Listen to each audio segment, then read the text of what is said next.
Coastal music प्रायोजित भगवद गीता एकादशोऽध्यायः। श्रीमद् भगवद गीता एकादशोऽध्यायः। विश्वरूप दर्शन योगः। अर्जुन उवाच मदनुग्रहाय परमं गुह्यमध्यात्मसंगितं यत्त्वयोक्तं वचस्तेन मोहोऽयं विगतो मम। भवाप्ययौ हि भूतानां श्रुतो विस्तरशो मया त्वत्तः कमलपत्राक्षमाहात्म्यमपि चाव्ययम्। एवमेतद्यथार्थत्वमात्मानं परमेश्वर द्रष्टुमिच्छामि ते रूपमैश्वरं पुरुषोत्तम। मन्यसे यदि तच्छक्यं मया द्रष्टुमिति प्रभो योगेश्वर ततो मे त्वं दर्शयात्मानं वयम्। श्रीभगवानुवाच पश्युन्ने पार्थरूपाणि शतशोऽथसहस्रशः नानाविधानि दिव्यानि नानावर्णाकृतीनि च। पश्यादित्यान् वसून् रुद्रान् अश्विनौ मरुतस्तथा बहुन्यदृष्टपूर्वाणि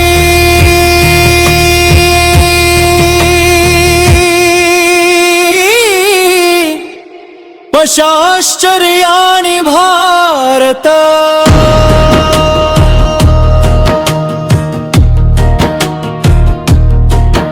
एहेकस्थं जगत्कृत्स्नं पश्याद्य सचराचरम् मम देहे गुडाकेश यच्चान्यद् द्रष्टुमिच्छसि।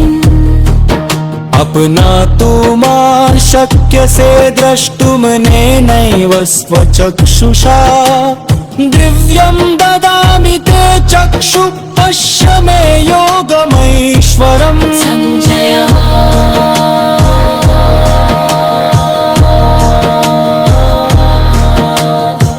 एवमुक्त्वा ततो राजन्महायोगेश्वरो हरिः दर्शयामास पार्थाय परमं रूपमैश्वरम्।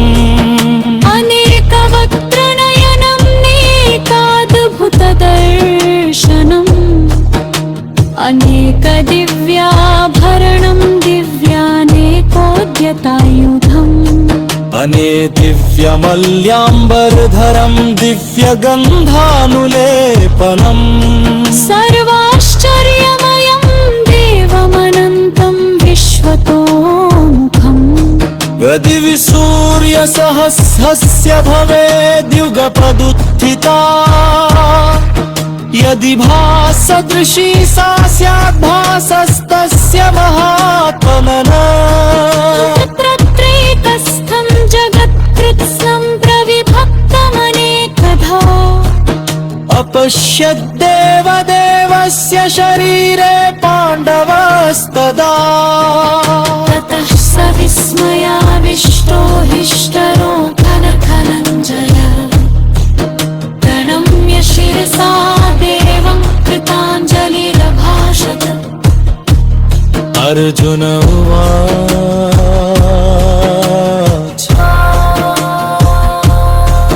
पिण्ड पश्यामि देवास्तव देवदेहे सर्वास्तथा भूतविशेषसङ्घान्। ब्रह्माण्डमीशं कमलासनस्थम् ऋषींश्च सर्वानुर्गांश्च दिव्या स्वस्तीत्युक्त्वा महर्षिसिद्धसङ्घा स्तुवन्ति त्वा स्तुतिभिः पुष्टराम्।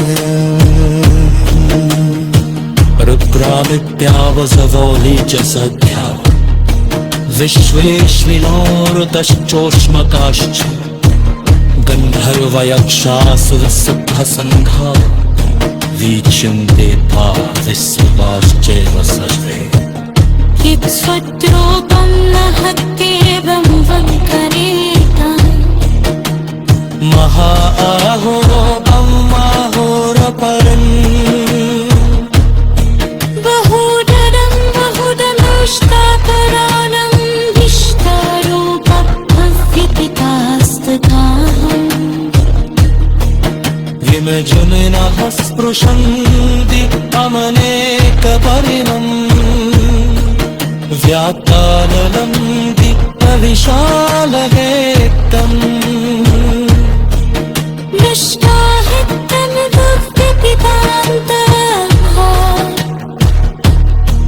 जितिन्द्रगिन्दारीशवञ्च विश्वा प्रच्छादनानि च ते मुखानि दृष्ट्वैव तालालसन्निभानि दिशो रजानेन लभे च शर्म प्रसीजते च तन्निवास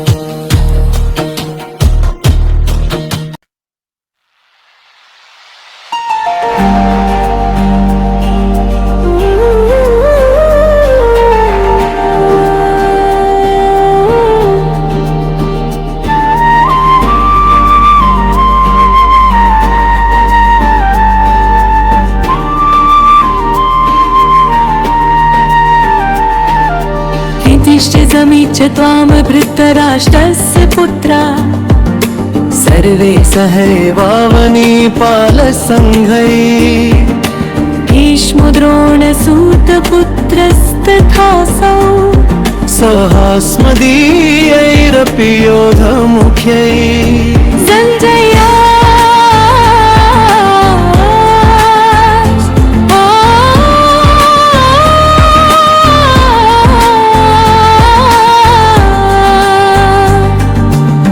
ते वक्त्राणि ते कर्माणा विशन्ति दंष्ट्राकरालानि भयानकानि केचित् विघ्ना दर्शनान्तरेषु सन्दृश्यन्ते चूर्णितैरुत्तमङ्गलैः यथा नदीना बहवोऽम्बुवेगाः समुद्रमेवाभिमुखा द्रवन्ति तथा तवामि नरलोकवीरा विशन्ति वक्त्राण्यभिविज्वलन्ति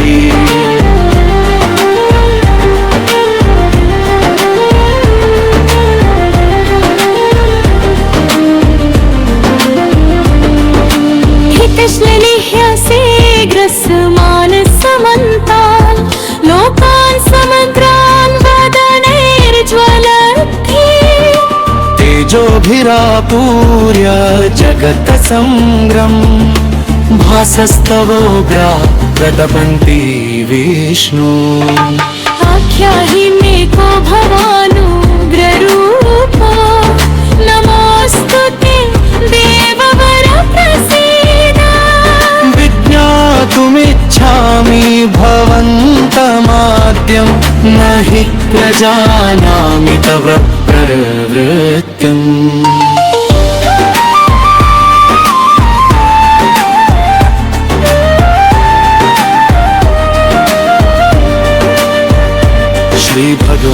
श्रीभगवानुवाच इह कालोऽस्मि लोकक्षयकृत् प्रवृद्धो लोकान् समाहर्तुमिह प्रवृत्तः ऋतयोऽपि त्वं न भविष्यन्ति सर्वे येऽव स्थिता प्रत्यनीके शुदीधे तस्मात् त्वमुत्तिष्ठ यशो लभस्व जित्वा शत्रुन् भुङ्गस्व राज्यं समृद्धम् मयैवैते निहता पूर्वमेव निमित्तमात्रं भव सव्यसाचिन्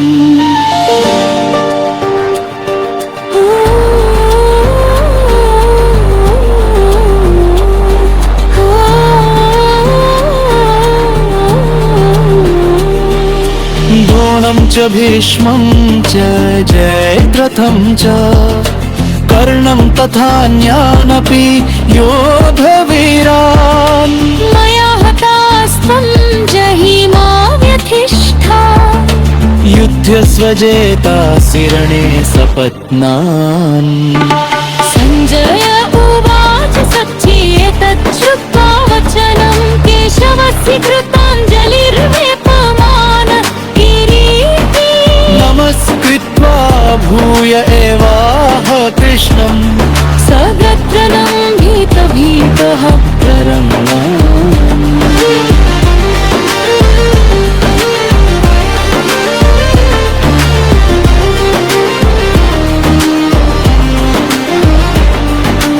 अर्जुन उवाच श्रितेशान ऋषिकेश तव प्रकीर्त्या जगत्प्रहृष्यत्यनुरजते च रक्षांसि भीतानि दिशो द्रवन्ति सर्वे नमस्यन्ति च सिद्धसङ्घान् कस्माच्च तेन न मेरन् महात्मन् गरीयसे ब्रह्मणोऽप्याधिकरुते अनन्तदेवेश जगन्निवास तवमक्षरं सदसत्तत्परं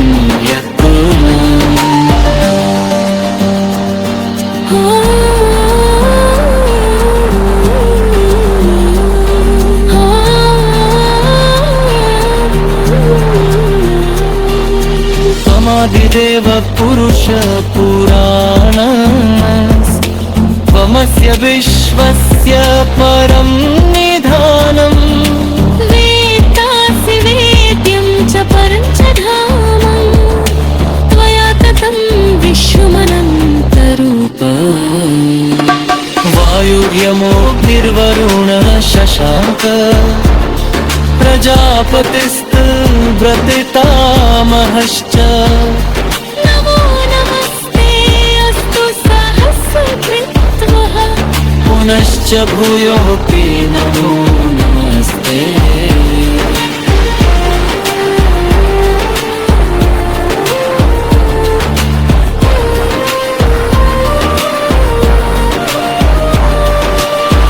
श्याम पुरस्तादथ पृष्ठतस्ते नमोऽस्तु ते सर्वदा एव सर्वा अनन्तवीर्यामितविक्रमस्त्वं सर्वं समाप्नोषि ततोऽसि सर्वम् सखेति मत्वा भसभं यदुक्तं हे कृष्ण हे यादव हे सखेति अजानता महिमानं तवेदं मया प्रमादात् प्रणनेन वापि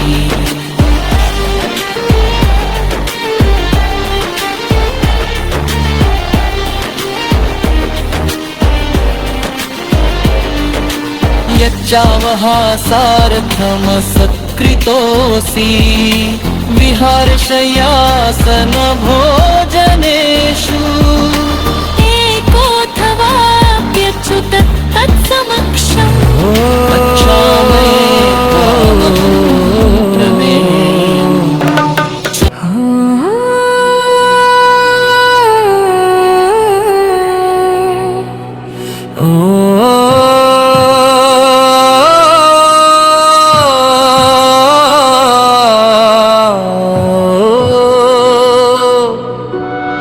संजय उवाच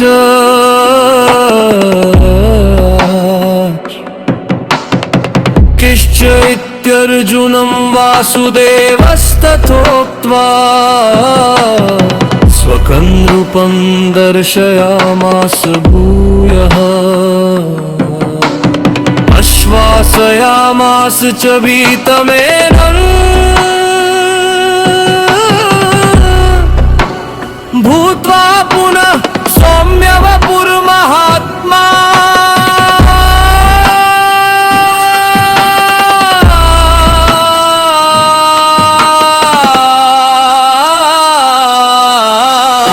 अर्जुनवाच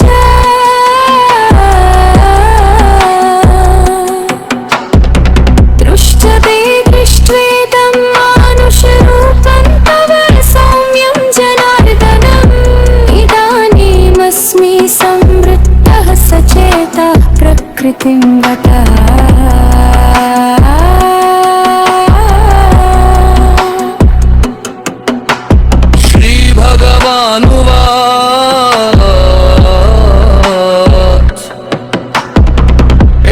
सुदुर्दर्शमिदं रूपं दृष्टवानसीयम् देवाप्यस्य रूपस्य नित्यं दर्शनकाङ्क्षिणः